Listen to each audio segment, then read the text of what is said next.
আমন্ত্রণ জানায় আজকের কুষ্টিয়া বার্তা নিউজরুমে। আমি মাসুদ রানা। দেশের খবরের সাথে থাকছে বিশ্বের আলোচিত সংবাদ। প্রধানমন্ত্রী তারেক রহমান গতকাল সিলেট সফর করেছেন। তিনি দেশ গড়ার শ্রমিক হিসেবে প্রত্যেককে প্রস্তুত হওয়ার আহ্বান জানিয়েছেন।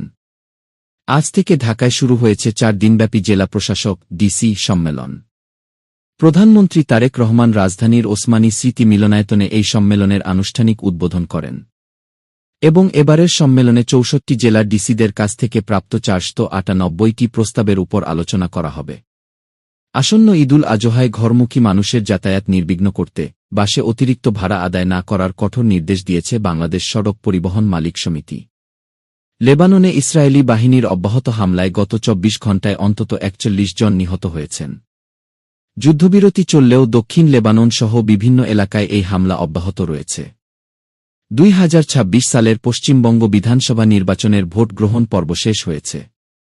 200টি আসনের ভাগ্য নির্ধারণ হবে আগামীকাল সকাল থেকে শুরু হওয়া ভোট গণনার মাধ্যমে। রাজ্যের বর্তমান মুখ্যমন্ত্রী মমতা বন্দ্যোপাধ্যায় এবং বিজেপি নেতা শুভেন্দু অধিকারীর মতো হেভিওয়েট প্রার্থীদের জয়পরাজয় নিয়ে টানটান উত্তেজনা বিরাজ করছে। এই ছিল আজকের সর্বশেষ খবর। পরবর্তী খবরের জন্য কুষ্টিয়া বার্তা নিউজের সাথে যুক্ত থাকুন।